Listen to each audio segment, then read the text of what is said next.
and was retired, and somebody contacted me and said, Phil, why don't you run for president of city council? Well, I did, and I enjoyed that time on city council as president. And unfortunately, or fortunately, whatever the case may be, the city of Mansfield has term limits. Well, I served my 12 years as president, and there was an opportunity for me to go as councilman at large. So I did, and won. And then this last time around, I decided to go back as president. And after I did, I realized to myself, Phil, what did you do? It was the mistake. After having 4 years of being able to participate in legislation verbally and also cast my vote for legislation, I realized that I really wanted to go back to being councilman at large where I can participate in the legislation. I've enjoyed my time on city council and have enjoyed my time in the city. I've been involved in many organizations in the city and continue to serve the city of Mansfield. All right, thank you. I've got a series of questions now for both of you, and we'll take turns in who gets to answer first. Phil, we'll start with you this time. What is the role of a city council member? Now, I know, for example, as I said before, council controls the city's purse strings. No money can be spent that lawmakers don't approve in some way. You approve appointments to boards, you consider zoning issues, tax abatements, but what do you think is a city council member's most important role, and how would you best fulfill that role as an at-large council member? Well, I think number one is being involved in the community and knowing kind of how as legislation comes before council, kind of knowing I might have my own particular feeling on legislation, but it's knowing kind of what your constituents, what the citizens of the city of Mansfield would like to see happen. And one thing, as you said, the budget, and granted it is the mayor's budget, but in all my 16 years prior to this last 2 years on council, when it came time for the budget, we had budget hearings, and lots of times, and we didn't pass the budget on the first read. We had at least 2 or 3 reads. We brought in the different department heads to have them explain where the monies in their department was going, question them on different things, and it hasn't happened the last couple of years, and that was it has been a concern of mine.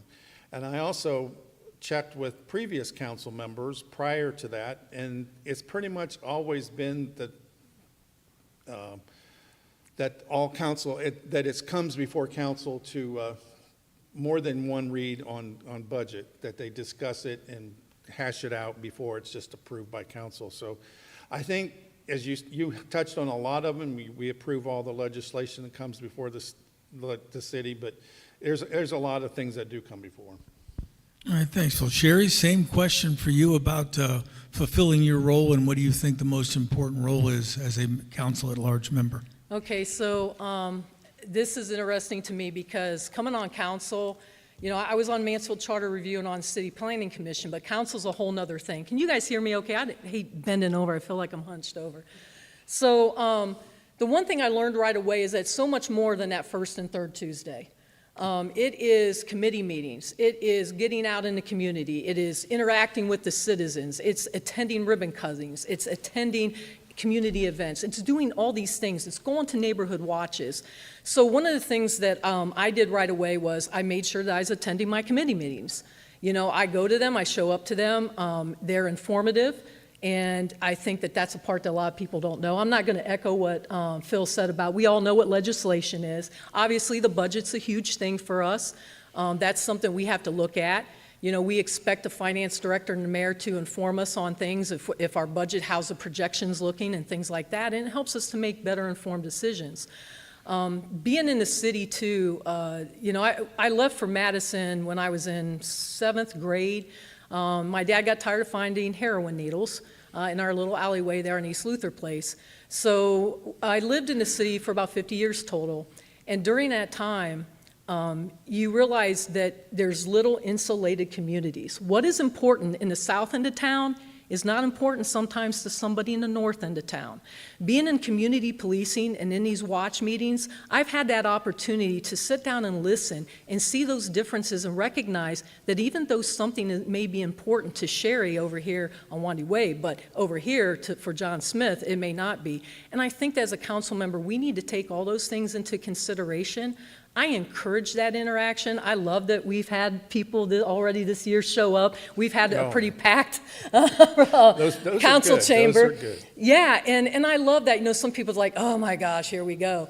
And for me, I want to hear from the citizens. I want to know what's going on. I may not agree with you, you may not agree with me, but in the end, you have to make the decision that is best as a whole, as a collective. And I think that's so important. So that to me, it's so much more than showing up at a meeting and taking a vote. It's being present, and it always drove me nuts when elected officials only show up at the year of the election. You know, you need to be engaged and you need to be out there, and to me, that's what the city council's about as well. All right, thank you, Sherry. We will start with you on this next one. Mayor Jody Perry has said her priorities in 2024 and 2025 are growth, infrastructure, and safety. What would be your 3 specific priorities if you're elected, and how will you work as a member of council to achieve them? Thank you, Carl. So for me, retaining businesses. I have said this before I was on council, as a citizen here in this city. It has drove me nuts that we have lost viable businesses that have been here for years. And for those of you that may not know or have not been paying attention, over the last 10 to 15 years, we have lost Aldi's, Dunham's, TJ Maxx, Hobby Lobby, Spitzer's, Coal Tool and Die, Interstate Batteries. Those are the ones off the top of my head I can think of. We not only lost an income stream, they didn't close up, folks. They left and went to Ontario. Okay, and probably a lot of reasons. So we got to figure out how are we going to keep what we have here, because we have some really good local businesses.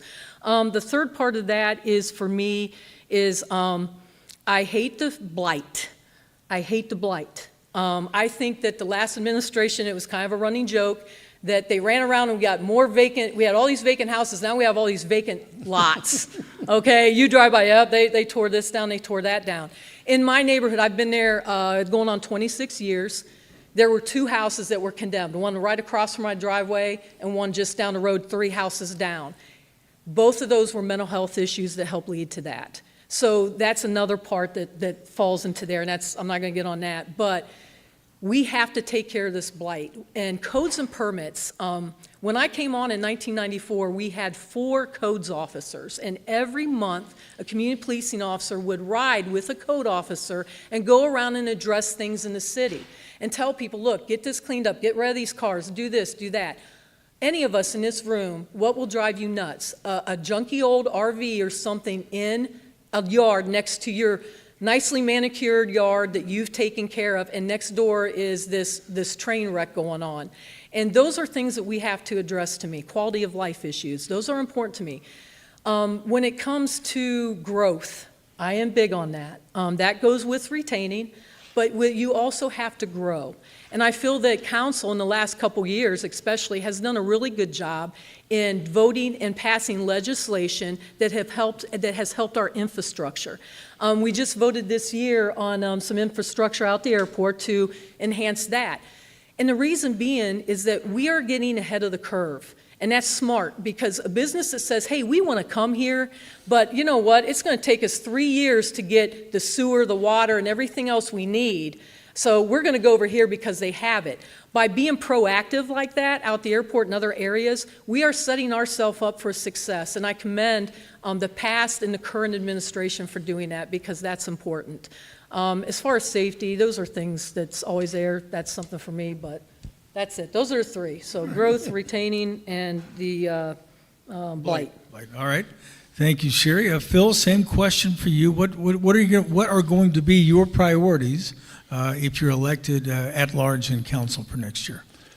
Well, I've said for a long time, you know, what we're doing in downtown is great, but we have to look, and I don't know if this kind of ties in with the blight, but you know, when you come in 13 from the north and from the south, and you're coming in through town, what are you seeing? it's sometimes not a very pretty picture. And I've said since we passed the license plate fee for downtown, that's great. And I know we need to work on downtown, and I'm sure this project downtown will be fantastic and hopefully will bring a lot of businesses down. But we have to also look on what's on the outside. And I don't know if that kind of goes along with the blight. But when people are coming in through town, you know, I've talked to friends of mine that live in Columbus and other places, and they go, Phil, when I come into town, it doesn't look pretty. It just doesn't look inviting. So I think we need to also maybe spread our work outside of the downtown area.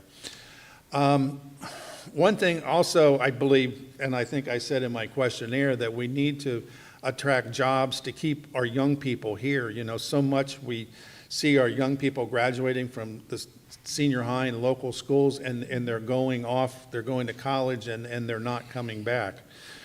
And I know Mayor Perry is doing a lot better at doing things, but it was brought to my attention about the coal, tool, and die. You know, the previous administration, coal, tool, and die people went to the mayor and went to economic development and said, we're looking for other places to, someplace else to build. Can you help us? Nothing was done. Nothing was done.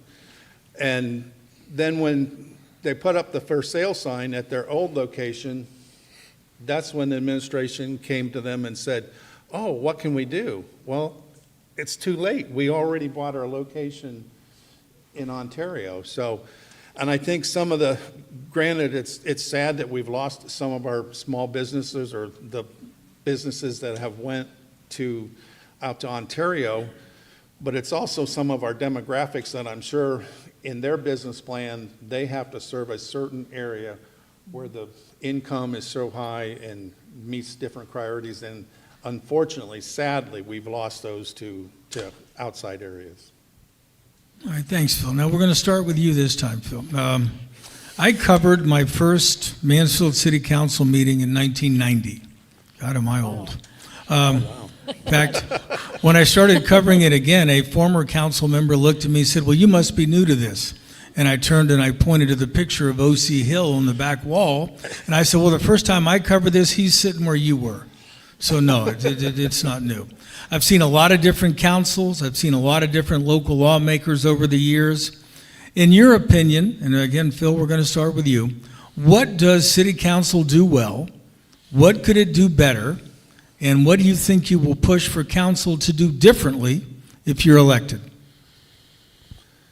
I think in the past, and even in now, we've done well with the budget.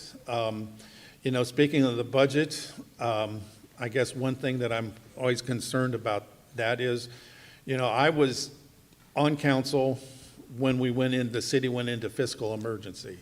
You know, I was elected in 2007, 2008, we went into fiscal emergency. And I sat on those state boards. I was part of the decisions, some of them not too popular, you know, cutting employees in the city building, having to turn off city streetlights. You know, those things were not popular, but we had to do them to balance the budget. So to me, one of the big things, as you can maybe tell, is the budget process. I think we need to be involved in the communities. I mean, you have to know what the citizens want, what you're dealing with, what they're dealing with, and to bring things to the city council. All right, thank you, Phil. Sherry, same question for you. What do you think council could do better? What do you like, and what will you push for it to do differently? Well, the one thing I like and struck me initially when I came on council was the fact that we seem right now to work very well together. And I appreciate that. I have been a part, I have done security for council meetings in the past. I have attended council meetings in the past, and I've seen some very contentious things going on. And, you know, sometimes just because you're the loudest voice in the room doesn't mean that you're the right voice in the room. Amen. And I think that we've done a very good job with that. I think I will echo somewhat what Phil has said. Our budget absolutely is always important. It has to be balanced. I appreciate the fact that I feel since my time on there, they have been very transparent, that Director Converse has been with where things are going, where we're at. I think that as council members that you need to question that. You know, it's easy to get this, if you would see the budget, it's like this thick, right, Phil? So, you know, you need to take the time to go through that. It's easy to say, I'll let this person do it or that person, but you would be surprised at what little things you might catch, and it's like, well, you know, why does the police department need a TV for down in the old range? And this is a true story. And it was caught at a level and in the finance office at the time, and they questioned that. And they told Chief, yeah, you don't really need that right now. Now, whether or not, you know, the chief felt he needed that, it doesn't matter, but there was an issue or a reason for that, not faulting that per se, but at that point in time, that was not important. And sometimes it's all those little things. If you think about your life, it's not necessarily that one big moment that matters, it's all those little moments combined, and that's what we have to watch for, and I think that's important for us as council to do that. I would hope that we would continue to see community engagement. I would hope that we would continue to talk as we are now and as we've continued to. And most importantly, I would hope that we would be given more time when something comes up that might be controversial or contentious, that we have a chance to really meet with the citizens that it affects and the other council members and those departments and talk about it. You know, conversations are important today. Very. And I think that that's what we need to have. And that's something I'm big on. And that's collaboration and working together with all the stakeholders. So even though we may not agree, you have to listen, and I appreciate it. All right, let's close with this, and Sherry, we'll give you a first stab at this. There's been a lot of heated discussion the last couple of weeks about development of the municipal parking lot downtown. So, Really? some of that heat dissipated Tuesday. Old news, Carl, fake Yeah. news. Wow. Some of that heat dissipated Tuesday when Park National Bank announced it was going to pull out of a plan to build a new regional headquarters on half of that lot, but that lot's still there. There's still been discussions about future development. So looking forward, do you want to see that parking lot developed in the future? And if so, what kind of development would you be in favor of? And Sherry, we'll let you go first. So first of all, kudos to Park National for stepping up and making the decision they made. Also kudos to them for wanting to invest in our community. You're talking about a business that has been here a long time, and I appreciated that. I was actually very excited when I heard that, hey, you know, this is something that might happen. And at the same time, I understand the fears about parking downtown. Trust me, when I left the traffic section as a sergeant in 2010, I never thought I'd have to deal with a parking issue again, okay? Wrong, all right? Parking downtown has always been a hot topic. I think I was a little disappointed that the communication with maybe Mansfield Rising in 2018 when this was discovered that this was a prime location. And I don't know, maybe there was communication. It's something I haven't had a chance to find out yet.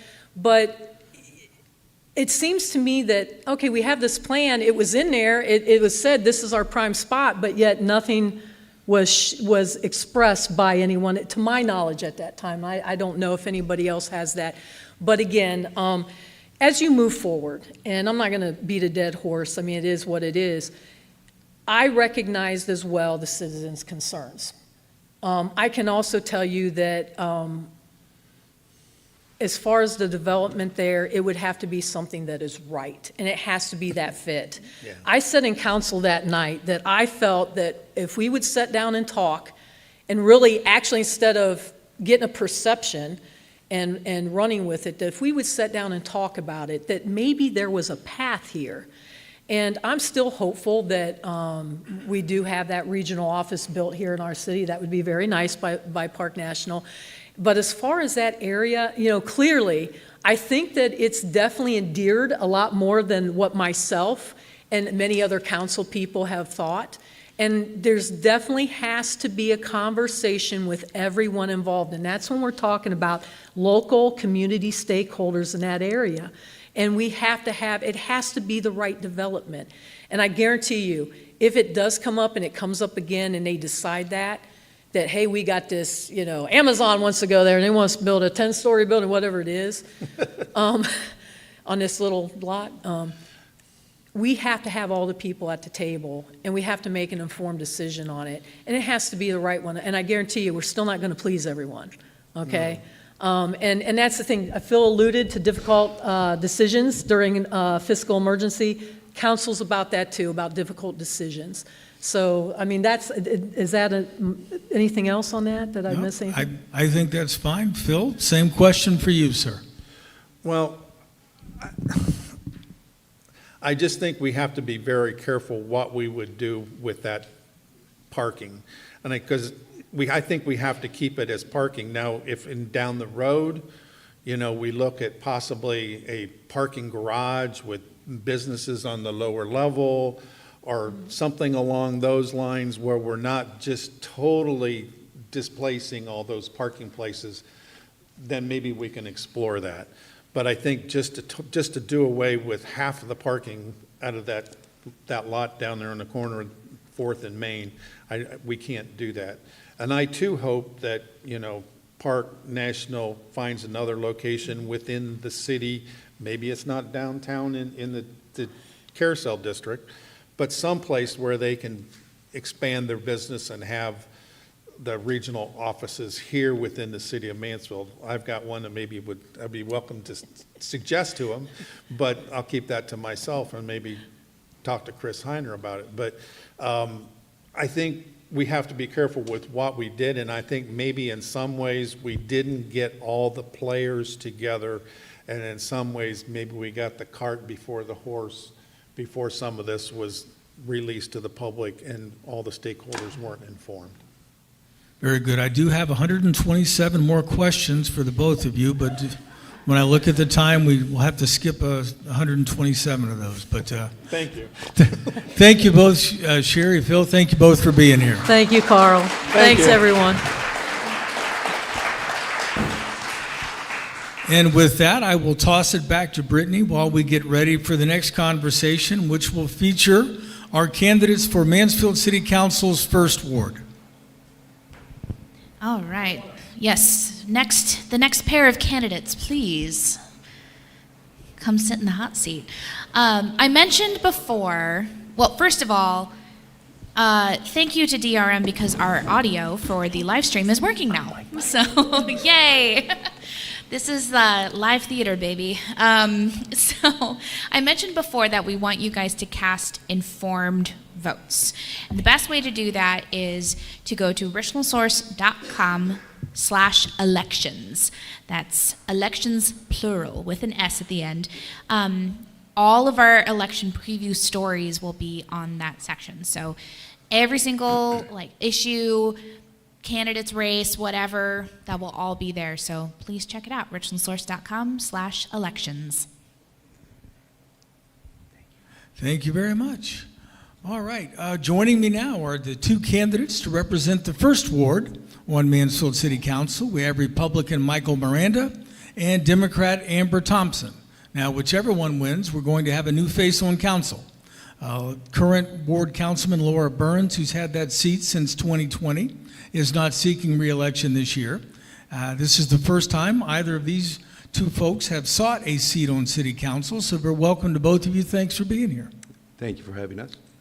All right, I'm going to start this similar pattern, a series of questions. We'll take turns on who gets to answer first. And let's start again by giving each of you just a few minutes to tell us about yourselves and why you'd like to be elected to represent the first ward on City Council. And Michael, we'll start with you.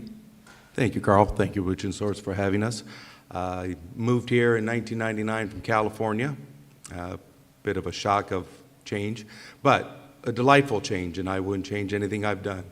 You couldn't pay me to move back to Los Angeles, just to be clear.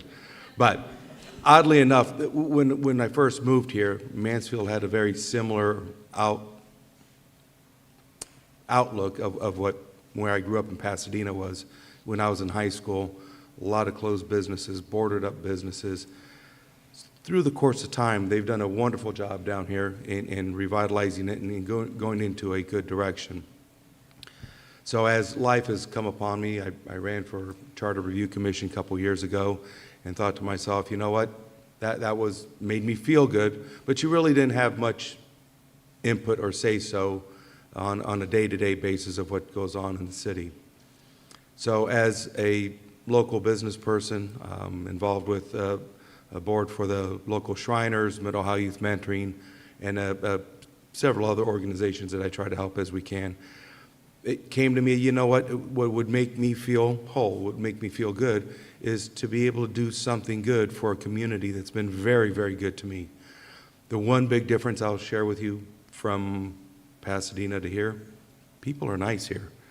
It doesn't matter what side you're on, what race, religion, people are all nice to each other. We have a very good community here. People really come out and help and support each other. So it was a neat thing for me to say, you know what, after my beloved gave me the blessing, of course, because I wouldn't do anything without my wife's blessing. Thank you, dear. I thought, you know what, I'm going to take that journey, the next journey in my life, and move on and run for city council and be able to have some good input into the city. We have 2 ears and 1 mouth. Let's hear what everybody's got to say. Let's communicate. We all have to, everything comes down to communication, negotiating, and making a compromise, and then making a decision. I've got a lot of experience in the business world. Kids are a soft spot in my world with what I do on charitable events. So I'm thinking, you know what? This would be a real neat way to make me feel whole and feel good that I'm helping others in a more impactful way. Thank you very much, Mike. Amber, same question to you. Introduce yourself. Yeah, so a little bit about myself. I was born and raised in Mansfield. I've lived a little bit all over, but I've spent most of my life in the First Ward, and I really just love it over there. I graduated in 2019 from Mansfield Senior High School, and I obtained my bachelor's degree in Science of Public Health from Kent State University. I'm currently a candidate for a master's degree in Business Administration. One of my favorite things to do is learn. I've never ran for a political office before, but I love to learn everything that I can to do what I can for my community. I want to engage in as much of my community as I can. In my personal role for my career, I'm a community health worker, so one of the things that I do is I engage with the citizens of Mansfield to help with their social determinants of health, so those who struggle with transportation, housing insecurities, food insecurities. It's my job to help get them to where they need to be so that they're stable enough to enjoy life, have a quality of life. I want to be able to help everyone in Mansfield, of course, but since I'm running for the First Ward, I want to take pride in my area and help secure my community, absolutely. All right, thank you, Amber. And we'll start with you this time. As the elected representative of the First Ward, what will be your specific priorities in terms of serving the residents of that ward? Maybe things you've seen that haven't been addressed. And please, again, be specific as you can. Yeah, absolutely. So one of the things that I noticed that has affected our community the most is violence among the youth. I feel as though I'm closer to the age demographic of the seniors coming out of high school. I can relate to them a little bit more, get them engaged in the community, get them engaged in activities that can keep them busy, keep them engaged in Mansfield, let them learn to love their community. Like Phil said, they're going to college and they're leaving. I was one of those college students that didn't want to come back. But I ended up coming back because I realized I loved my community. It's a great place to live here. Another thing is letting out love for local businesses. I feel like there's so many business owners and they need a time to let their business shine. I mean, with all the construction going on downtown, absolutely we're making it beautiful, but then these businesses are losing out on their shine. We need to be able to let them grow and let people know the services that they can do, where they are, who's owning these businesses. All right, thank you, Amber. Mike, same question for you. So we all touch base on growth and the well-being of good jobs and retaining jobs, and quite frankly, that's an important part to Mansfield. The First Ward is primarily residential. We have some economic impact there, but we're primarily residential. How does that affect us economically? Well, we need to make sure that the whole city is doing good, but we do have to have a focus on the first ward, but knowing that the first ward is touched by all other wards. So we need to make sure we're making good, solid business decisions. So making a decision that might be a business in the third ward or an event in the second ward, that impacts all of us. So we need to make sure that we are making good, solid, fiscally responsible decisions, because what affects the first ward does affect us all. We do have to make sure we take care of our ward first, but we are all interactive, we're all intertwined. So when we do look at the economic impact in Mansfield, yes, we have lost a lot of businesses. Are we going to get another Westinghouse or a Tappan or a GM to come here? Realistically, no. God bless if it happened. But getting those smaller businesses that have 50, 100, 200, 25, getting those businesses to come here, it gets us a good foundation of being able to then expand our economic base. But also now we go back to, back to that common saying, oh, all our kids graduate and never come back. Or, no one ever moves here because Mansfield's in the dumps. Well, Mansfield's not in the dumps. All you have to do is look, and you can find a lot of neat things to do, a lot of neat activities. We have art, we have theater, there's a lot to do if you just get this fella and look. So, working on that growth part, that we're going to grow our economic base, keeping what we have as best as we can, and getting people to move here is important. And that comes back to looking right, being right, and having the right structure. All right, thank you, Mike. We'll start this next one with you.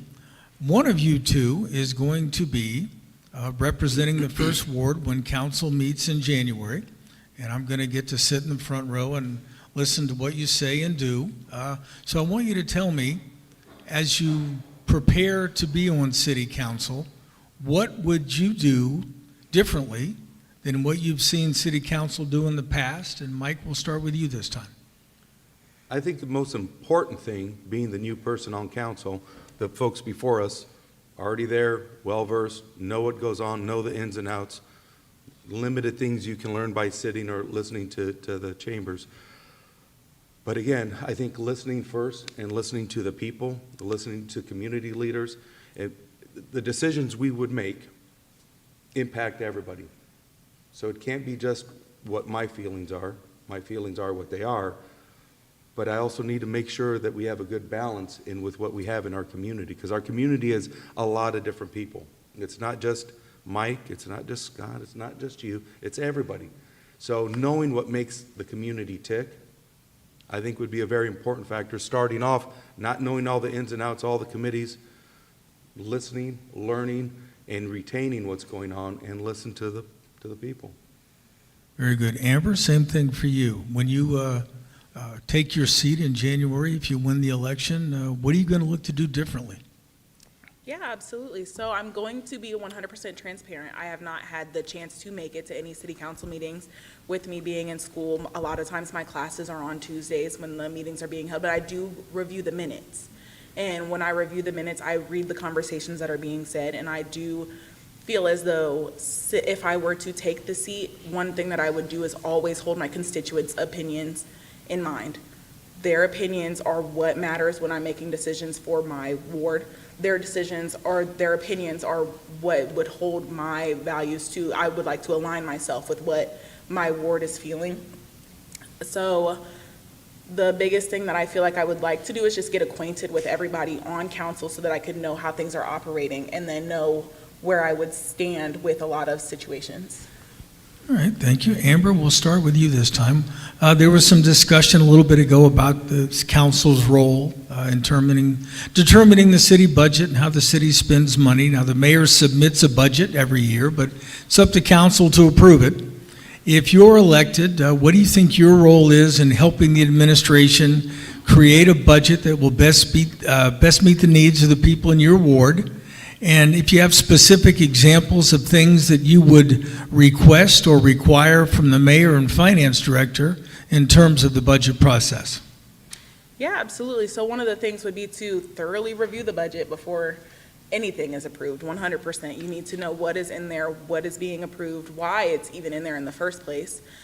Something that I would like to advocate for is we have a huge homelessness crisis in Mansfield right now. I don't know if you drive downtown, you can see several people who are there every single day, and something that I would like to do is to address that issue and put in something in the budget to create an area for them to be able to be housed safely. That's something that's really big in my heart. But in terms of like getting the budget through, it would really be just to review the budget as thoroughly as possible, making sure that you are knowing why everything is stated. All right, thank you. Mike? We have to live within our means. As we've talked about growth and maintaining businesses and all that, our tax base is what it is. What we have is what we have. So at that point, the budget's got to reflect what we have to work with. And that means, as Phil said, it's not a matter of, oh, here, I'm just going to put that and let somebody else do it. Or, you got to line by line it. You've got to look at everything, every expense. And that's where, how do you eat that elephant is one bite at a time. And how do you blow a budget is one line at a time. If you're spending a little too much here, a little too much there, and there's no accountability for it, then you get yourself into the situation we were in. We are on a very good path nowadays. First time in years that Richland County's actually had a growth in population. We're going in the right direction. We are doing very good. We just need to make sure we have people in office that are going to maintain that path and make everything accountable and manage. All right, and we'll close with this. And those of you running for council, you'll probably get your chance to answer this. So if you want to start thinking about it now, because we're going to talk about the municipal parking lot again. You thought it might be a topic, and of course it is. All right, so I'm not going to do the complete rehash of what I just talked about, but if there is a plan to develop that parking lot in the future, would you be in favor of that? And if so, what sort of development would you favor? And if not, why not? And Michael, we'll start with you. Everything in life is an option, and it's about making the correct decision to have the right options out there. Is that parking lot off the table and nothing can be done? That would be a silly thing to say. With the right proposal, the right structure, is there if you go up by across from the Cleveland Clinic, they've got businesses with parking above. Do they have businesses in the front with parking in the back? Parking is crucial. We have to have parking. Before you take a spot, we probably need to have a plan for that spot, and maybe, okay, if we're going to take one, we have to have two created. But that's all about putting a plan together that's logical, makes sense, and keeps us going in the path we are going. Taking all the spots without a plan, and I'm sure there was a plan. I wasn't privy to them, and I don't know them. But I would think with the right plan, there's a lot of real estate down here in the Carousel area that things could be developed. I mean, we have a lot of potential for development here, whether it's apartments above some of these businesses, additional parking in the other lots. I mean, we have just a plethora of options that we could explore to make the downtown area thrive again. And again, it starts with the downtown area. If we look back at you and I have a business out of state and we're thinking of coming somewhere, what's the first thing we do is we look at the city. Oh, that looks bad. Well, let's go to the next place. Now, if you sit there and look at what this Mansfield downtown is going to look at, guess what? Now we're going to start hitting pages. We're going to start looking other places. So that parking is kind of a key component, but there should be options out there that we can do to develop the rest of it and make the rest of the community grow and thrive. All right, Mike, Amber, same question for you. What do we do with that parking lot, if anything, or do we just leave it the way it is? Yeah, so I would say that if development were to come into, like Mike was saying, to have a plan to move forward. So if you're going to take that parking lot, then have a plan to invest into another one. Like one of the biggest events that happens downtown that I always hear about, Final Friday. Where do people park during Final Friday? That parking lot. People look forward to Final Friday because they know that it's easily accessible to get down there because the parking lot is right across the street. So if we were to develop in that area, then it would be nice to, like Phil said, have a parking garage there with businesses down below, or even relocating the parking lot not far from there. But you can't please everybody. Everybody's going to have an opinion. So just taking in people's opinions for consideration. Wait, everybody has an opinion in this town? I never heard of such a thing. All right, we're going to stop it there. Looking at the timer, it's telling me we have to move on. Thanks to both of you for being with us tonight. Appreciate it. Thank you. Thank you, everybody. Thank you. And with that, I'm going to toss it back to Brittany while we get ready for the next conversation. We're going to take a break from city government, and we're going to have our candidates for the Mansfield City Schools Board of Education. Guys, we get to take a break from Carl.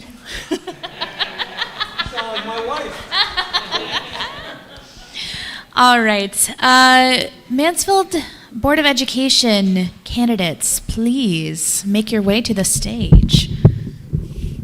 And in the meantime, I'm going to tell you guys a little personal story. About a little over a month ago now, maybe 6 weeks, I actually moved. I moved from the city of Shelby to downtown Mansfield. And it's very exciting. Yes, my landlord is back here, so he's very excited to hear that, yes. I'm living at the Vaguely now. It's wonderful. It's beautiful. Love every bit of it. This is not a sales pitch. But one thing that I do want to say is the first thing that I did when I moved was to look at my voter registration information, because I knew it was important to make sure that I knew that like my information was up to date, that my address was up to date, that I knew where to vote next. And so everyone listening, it's past the deadline to fix this for this particular election, but I just have to say that going to the Richland County Board of Elections website, learning how to do that, going to the Secretary of State's website, and I did it all online, and they sent me a little postcard that said, "This is confirmed," and that was it. It was so easy to do. So seriously, make sure you go online, check your voter registration information, your status. It's very easy, and you know, if you need help, then the nice thing about being local is you know exactly where to find those guys. So highly recommend. I had a great experience. You guys ready? Hello, everybody. My name is Katie Ellington Sorrow. I'm not Carl Hunnell. You can feel about that however you want to. But I am the education reporter here at Richland Source. I'm so excited to be co-hosting this event tonight and to elevate the discussion about our local schools, because it's so important. We often don't think about local K-12 public schools as government agencies. I know I didn't until I started this job, but that's exactly what they are. Public school districts are funded with your tax dollars, and as a group of angry colonists shouted in 1765, there can be no taxation without. There you go. And that is why we are here today. Last school year, the Mansfield City School District educated more than 2,900 students, employed more than 265 teachers, and had an operating budget of more than $58.5 million. It's a big deal, and it's why this race matters. But what exactly is a school board member? As the Ohio School Board Association puts it, school board members don't manage the day-to-day operations of a school district.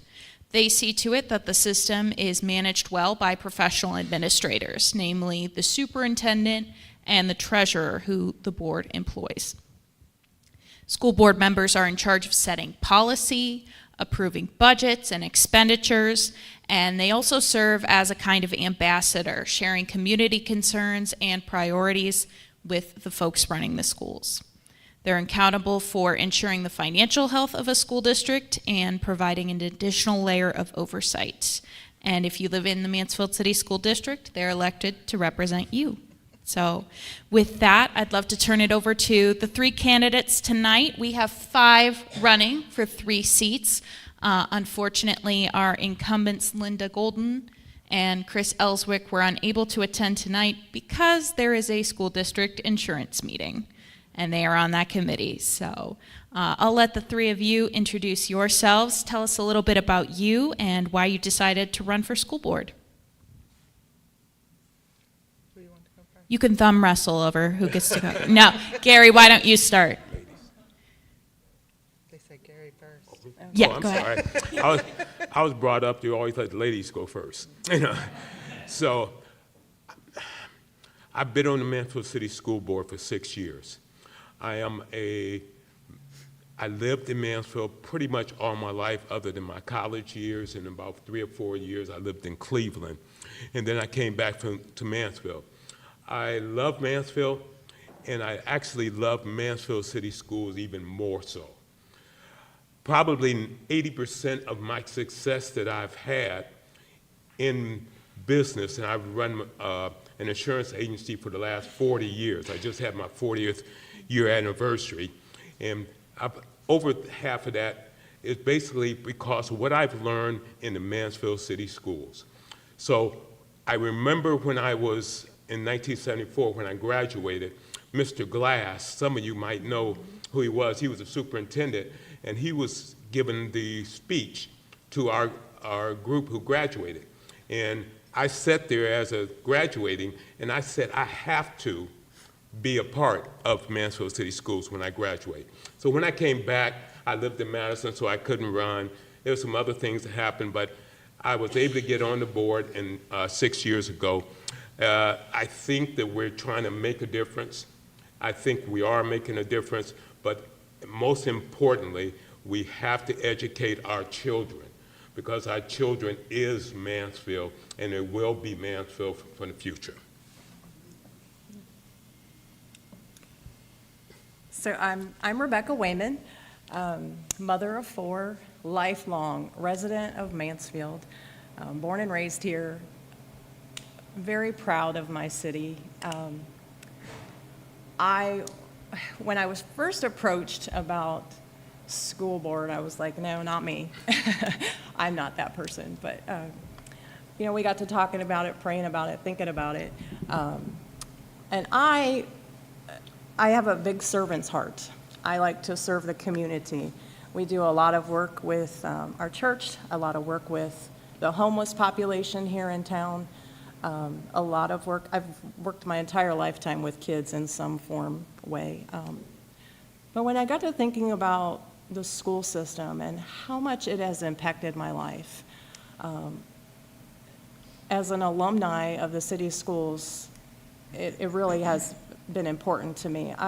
Even in college, I thought about things that I have learned along the way from teachers. I remembered little points that they had given me, something about pronouns, verbs. I was like, wow, I remember that from 7th grade. But the teachers in the school really impacted me, and I want to give back to the community with my servant's heart. I want to give back to these kids,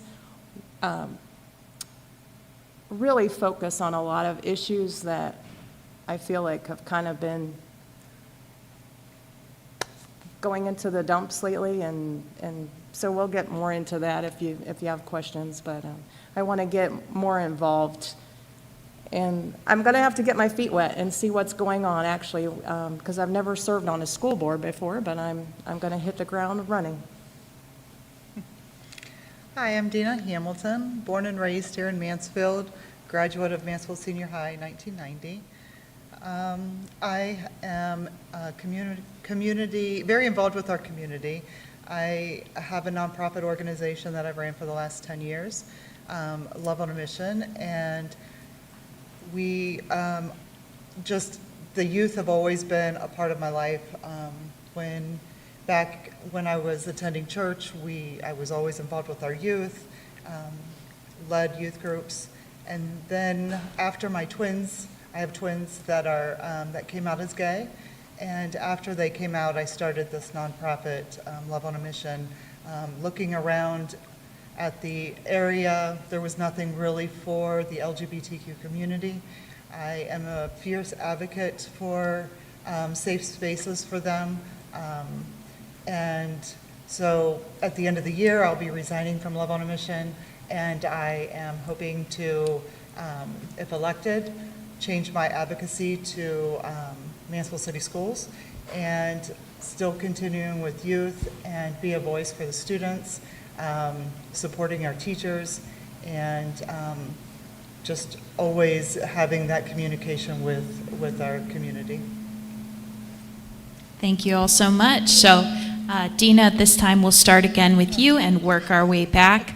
What are 2 or 3 key issues for you all that you would like to address if elected or re-elected? My first one is communication with the community, with staff, with teachers, with our students. I know, with levies not being passed, the deficit of the budget, people, staff members being laid off, losing teachers, that communication is huge. If we're asking for levies to pass or want that community support, I think we need to be transparent with the community. One thing that I hope to do is to advocate for more communication, whether that be meetings with the community members, more social media presence, just letting them know what is going on in the board meetings and things that are coming down from the State House that are going to be affecting the school as well. Another one is student support.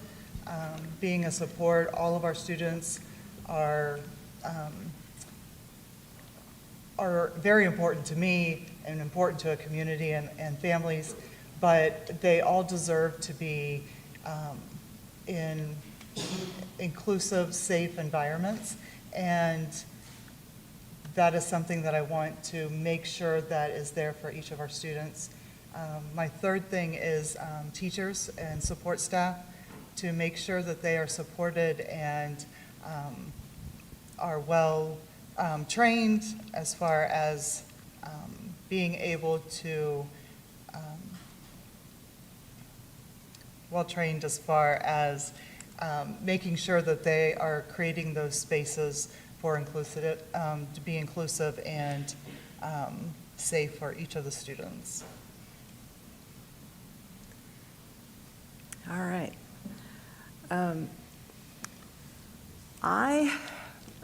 One of the things that really bothers me is the reputation of the Mansfield City Schools.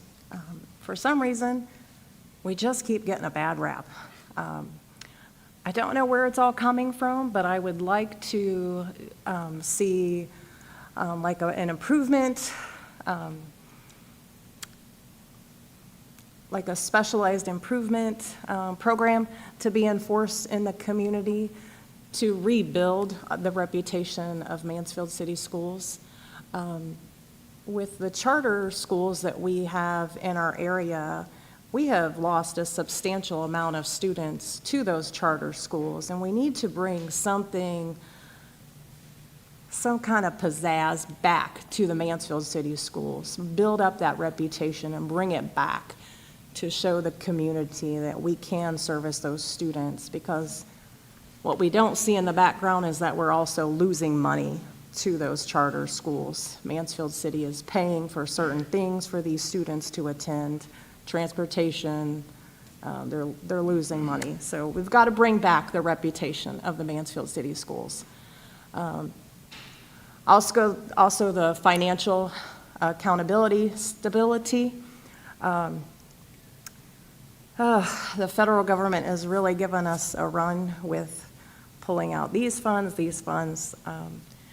So it's going to become a big budgeting issue, and with a $58 million budget that our school is working with, we need to take a look at where those dollars are going. I've looked at the budget a little bit, and I'm not an expert on it, but there are areas that I feel like we need to address as a community. And as Deanna said, we have to communicate with the public, communicate with the parents, and the parents also have to get involved, which is a big issue.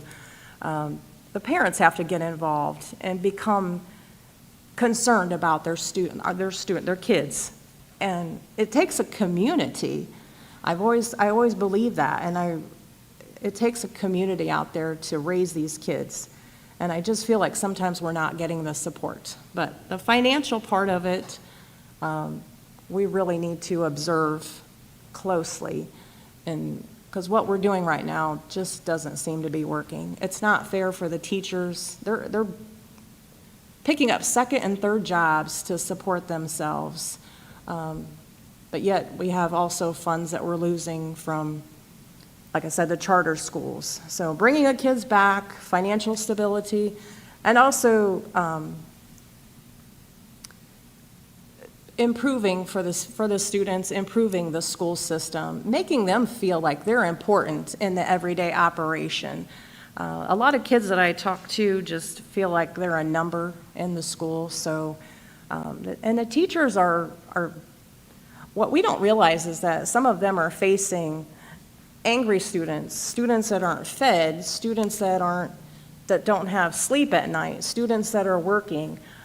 So it also has to be a safety net enforced, and I feel like our local police department, probation officers, the criminal justice department really needs to step up and speak to these students. I remember I don't know if you remember, we were real close, we're real close in age, but we won't tell our age, but I don't know if you remember, we had these, the police officers used to come in and do, Dare and stuff? yeah, like DARE, and I'm sure they still do it, but we need to make more presence in the schools because teachers do not deserve to be hit, spit on, kicked, fearful to come to work. And these folks are working for about 40 grand a year. They're teaching our kids for about 40 grand a year. And it's very sad. So there's a lot of improvements that I feel that Mansfield City needs to do. And I'm one of those tough gals that's going to get out there and fight the community, fight for what is our community needs and the school system. Well, in my 6 years, I've changed the way I've thought, but I haven't lost any love for Mansfield City School. Number one thing that we have to, as a board member, we have to address our budget. By the next 2 years, we'll be in deficit spending. So that's spending more money than you're bringing in. So how do we address that? Okay, we just had a rift where we had to cut teachers. We've had to cut programs. Well, my belief is we're at a point now that we cannot cut anymore. We really can't. We have different programs, and we have to, as a board member, we have to understand if we cut a program, we're cutting kids, and those kids are going to the charter schools. There's more than just, so we cannot cut programs. We have to bring in revenue. So where do we get the revenue? We have thousands of kids that are going to the charter schools. I totally agree with you. So we have to change the image. That's number two, to change the image of Mansfield City Schools. We were working on that, and we're doing a pretty good job of trying to do it, but we have to do a better job. We have to market our school system. We have to let people understand, oh, I can be a CEO and still graduate from Mansfield City Schools. I can work in an insurance agency for 40 years and still graduate from Mansfield City Schools. I can be a doctor and still graduate from Mansfield City Schools. I could give you number of people that's graduated from me, excuse me, from Mansfield City School that are doctors, lawyers. So we have to change that image because people think that if you went to Mansfield City, you can't do these things, but you can. Now, needless to say, it is what it is. 87% of our students are on free and reduced lunch, so they're at the poverty level. So when they go home at night, a lot of them don't have a mother and a father in the home. Needless to say, a mother and a father in a home will help educate that child. Okay, my son just had his third child, and there's a mother and a father, and it helps. My wife went down to help them last week, and that just being there helps that educate their children. So asking a grandmother to raise an elementary child, but she's missing some things. So yeah, some of our kids are gonna be missing some things. So, okay, change the image, address the budget. Another portion of the bring in revenue is to increase our CTE program, Career Technical Education. Okay, if we can bring in, when our kids graduate, if they can graduate into a computer program, and they are technicians, and they're making $40,000, $50,000 a year graduating. We have programs currently, they can actually go to college and get an associate's degree at the same time of getting a high school degrees. We have to let people understand Mansfield City School is the diamond in the rough. We really do. We as the board need to work with our city government. We need to work with Ms. Perry. We need to work with them to bring, because when you talk about bringing someone into Mansfield to live or to have a business, what they're looking at? They're looking at what are your city schools like? What are your city schools like? So we have to increase our city schools. Our academics have actually increased. So we're working on that, and that's actually helped.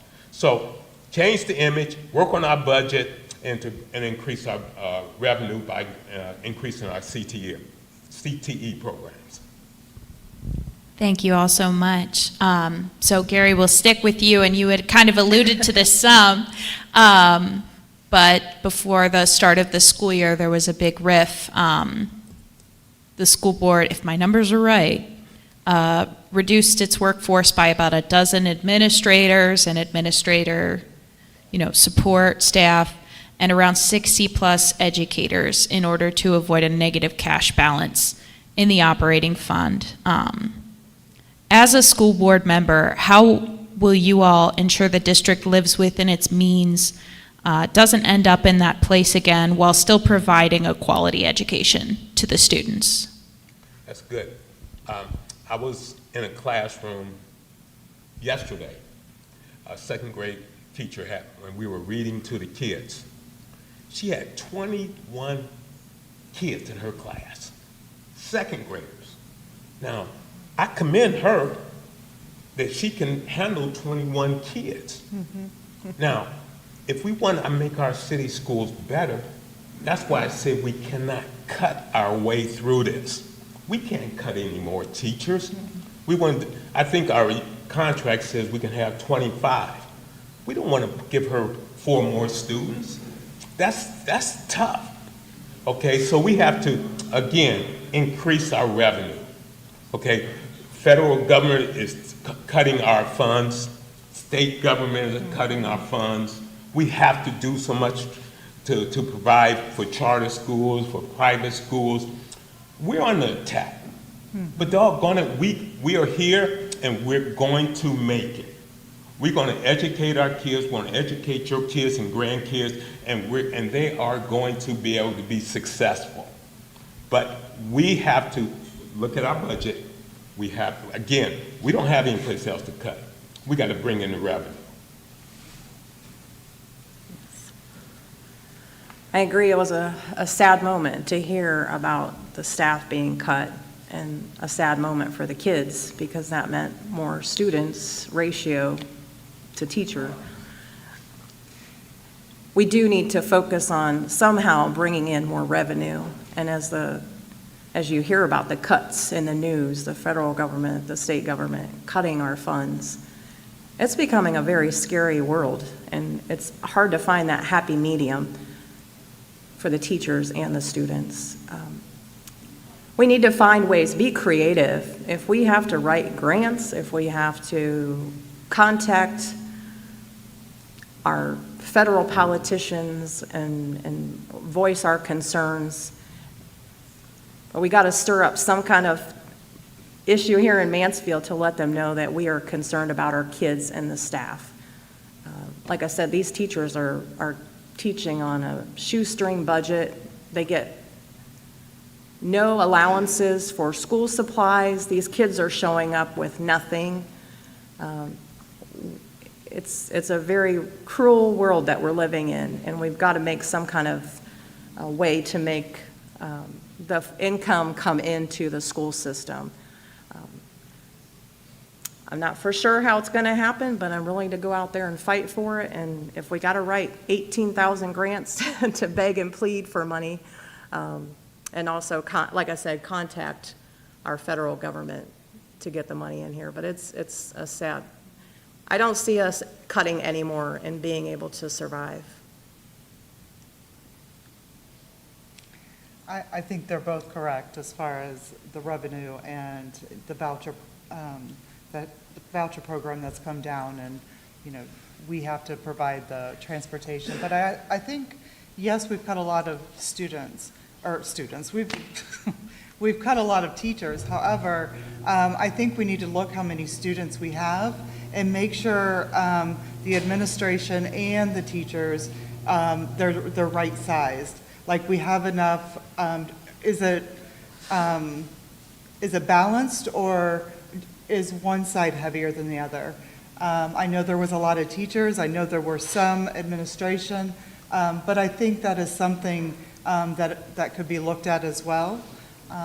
But again, I agree as far as revenue and, but I think if a levy ever got put back on, having the community involved and informed so that they would make those decisions and be proud to support the public school system. All right.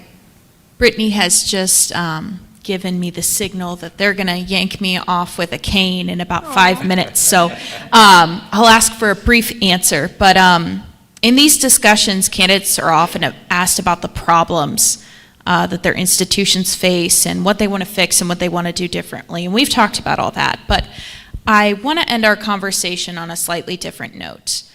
What is Mansfield City Schools doing right? What are the strengths in the district, and how do you believe that the board should continue to build on and leverage those strengths? And Dina will move back this way. Yeah. I think we need to doing what we're doing as far as the grades. They received 3.5 stars on their grade report card for Ohio, and that is a huge improvement from where they were. I think keep building on that. We also need to continue to look at those budgets and fiscally just remain,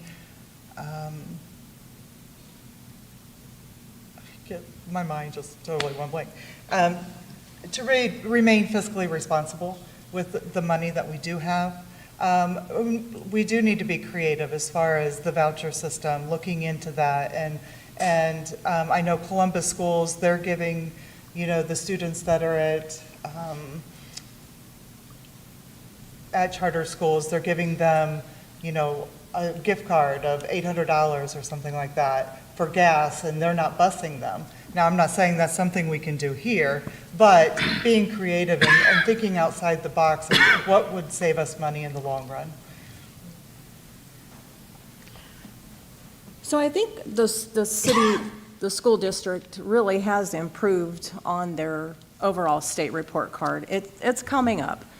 I like the idea of seeing the students' graduation rates are up, their test scores are up. So they're working hard. Not only the teachers, but the kids are also working hard. So that's also important. But I think we're on the right, but we're not quite there. There's something there that just kind of keeps holding us back. And I think we need to take that leap of faith and continue to grow with the school and build it up, build the reputation. Well, I'm not really good at short Me neither. Me neither. conversation, but I can name a lot of things. Our infrastructure is very good. We've spent money in the right places. We got Mansfield Senior High School. It's a beautiful place. We just put a new turf in at Arlen Field for the whole city. Nice. Our elementaries are doing well. Our buildings are doing well. We're putting the money where it should be to keep the infrastructure so we can educate our kids. Now, our report card is up. So we're doing it with the education of our kids.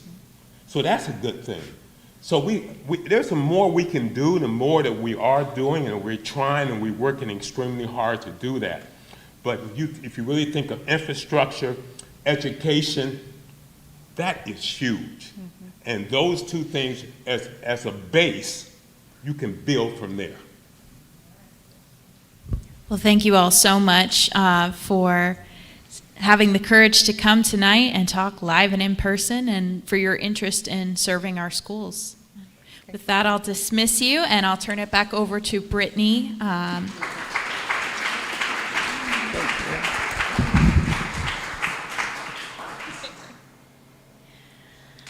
right, guys. So, I would be remiss if I didn't mention, well, first of all, who's next, Carl? Third Ward. Third Ward. Come on down.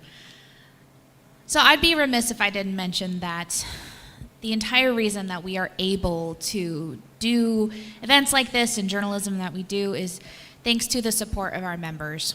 And because of that, we are going to offer an exclusive discount tonight for all of you who are here and all of you watching at home. If you are not a member yet, please consider it, because that means you get unlimited access to all of our coverage.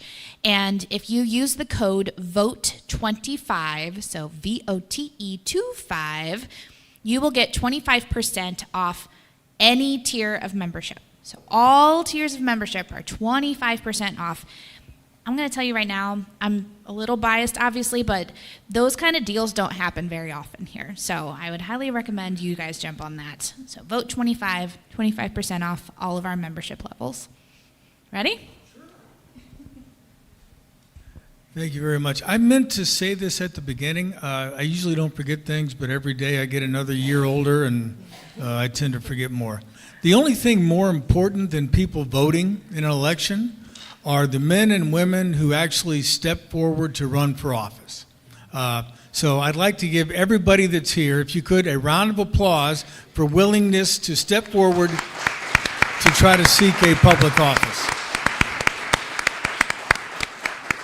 Somebody said, well, Carl, who are you going to vote for? And I'm like, well, I live in Washington Township, so none of the folks I'm going to talk to tonight.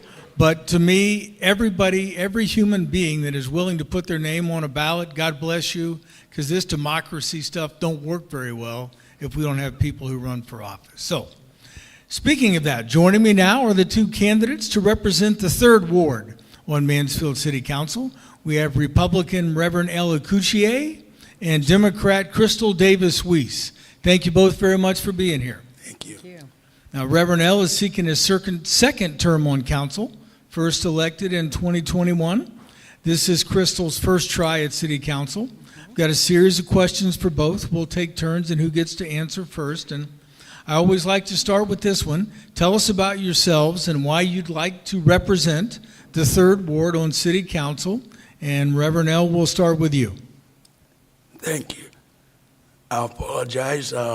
My voice been going out, in and out, so hope you will hear me well, and that'll be good. A lot of preaching, a lot of praying, and my voice is working, not against me, but for me. All right, so my full name is Eliezer Akuchie, but I'm affectionately known as Reverend L. And I am an alien, E.T. Remember that movie, E.T.? Right. Phone home. I'm originally from Nigeria, born and raised in Nigeria, Africa, and then came to the United States in 1981 for my further education, graduated, and went back to Nigeria in 83. And then a year later, God said, I'm sending you back to America to be a missionary apostle, which is what I have been since 1984, working in different parts of the United States. And I earned my bachelor's degrees in theology and Master of Divinity in psychology, Pastoral Psychology and Counseling, and Doctor of Divinity. And I've been using all that education and all that God has given me to serve Him and serve the country. I have ministered in so many nations, and I am currently living here in Mansfield. We moved into Mansfield in 1996. My wife and I and 5 kids. I was pastoring a church in North Fairfield, Ohio, in the 87, 88, 89, before God says, I want you to move into Mansfield. I was working, commuting from there, I worked with the Center for Individual and Family Counseling, and I worked for Executive Director as UMADOP. And I've worked with juvenile court for about 25 years as a probation counselor. So all my 40 years, I could say, here in this country, all I have done is public service, public work. And I have 5 children. One's gone to be with the Lord last year. It's okay. And my wife is a therapist. And I think I'm still working as a pastor and as an apostle. I worked with about 100 plus pastors in the city and the county and the region. And one of the things we do is working with the government and the church working together, building up incredible community that is really effective in making the needs of the people reached. Very good. Thank you. Crystal, same question. Yes, I am a lifetime Mansfielder. I am a proud mother. I had 2 children of my own, and then I helped assist and raise my 3rd daughter. All 3 of my kids are Mansfield City School graduates from Mansfield Senior High, and they're extremely successful people. My youngest is currently in medical school. I have a son who works for Microsoft. He lives in New York. And my oldest daughter, don't tell anybody, she's my favorite because she has my 4 grandchildren. I am running in this November's election to ensure that everybody in the 3rd Ward has a voice, that everybody can come to the table and actually have their voice be heard. I'm interested in being your thought leader, and I want your thoughts. I am not going to be a city councilwoman who does not listen to the people in her community. If you contact me, you are my constituents, you are my partners, and you are the people who give me the thoughts that we bring forward to make change in this city. I also am a person who thought that I needed to run because originally I didn't think I wanted to, but I've been listening, and we've spent so much time on party lines, so much time divided, that we forgot to stop and listen to how many needs that we need to do and listen to one another to get those needs repaired and taken care of in this community. And it's time to have those conversations, like real, thoughtful, hard conversations that need to take place. And that's what I'm here to do. Additionally, I also want to be a city council leader who listens, advises, and responds and puts in more effort than some of the things that I'm seeing. I don't think that you should be a city council member who just reads that information right there at the meeting and you've never taken a look at it and you've never had an idea what changes need to be made in your city. So I'm running this November because it is my ward, it is my future, and it is your vote that I need to get us there to make changes in the city. Very good. Crystal, we'll start with you this time. You would be the elected representative of the 3rd Ward. What is going right in the 3rd Ward? What would you try to fix in the 3rd Ward? And again, please be as specific as you can. Yes, first and foremost, I'll tell you what's going right in the 3rd Ward. The 3rd Ward encompasses most of the city schools. The 3rd Ward has Mansfield City School, and I'm telling you, my kids are proud graduates of Mansfield City. And I'm very proud of the work that they're doing in all of the communities they are, and I would love for them to come back. The other thing that I like about the 3rd Ward is we hold a large amount of small businesses.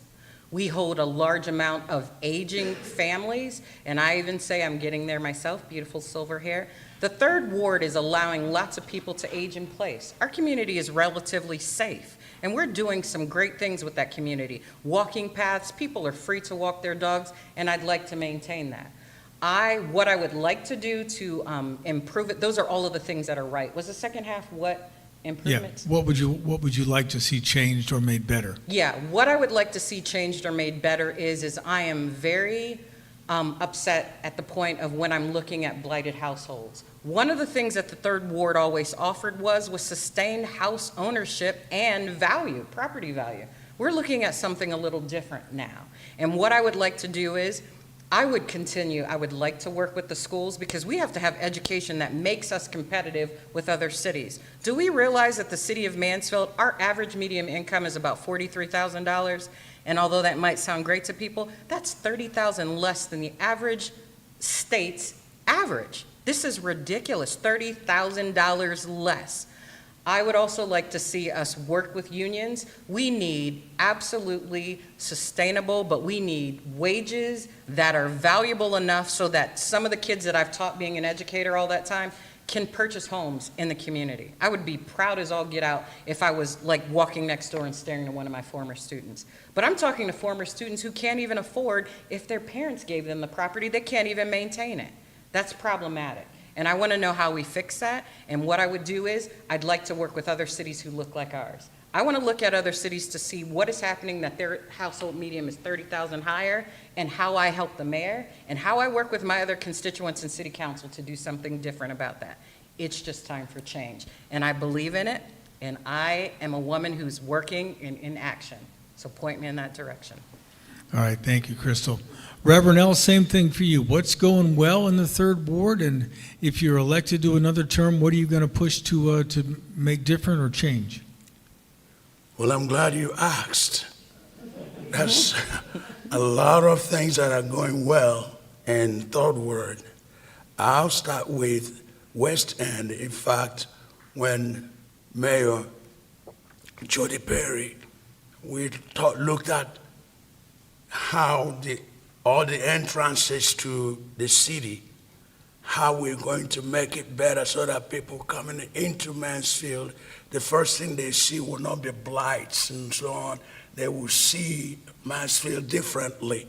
And started working in that hospital area, that road is changing. A lot of things has changed that you can see that coming that way now, and it's just the beginning. That's the first step of it, working on it, and it's great happening.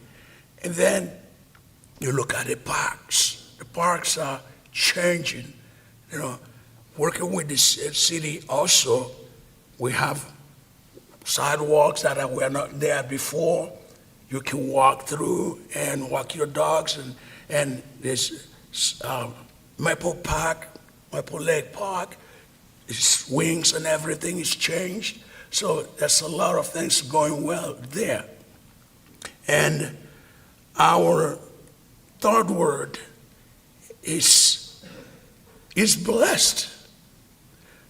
I see that the change is not only in the homes, but also when you look at Klein Avenue, there are new homes going up there.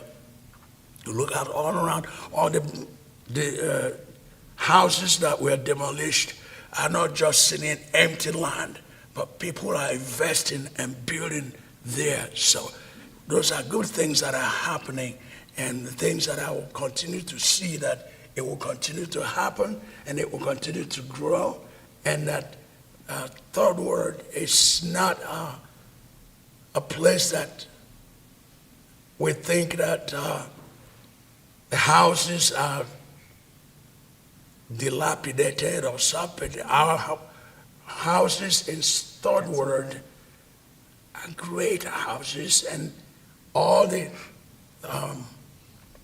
blight over there, the houses have been torn down. The lands are still used. Excuse me. Go ahead and get a drink. I'll get a drink. I know. Everybody get a drink?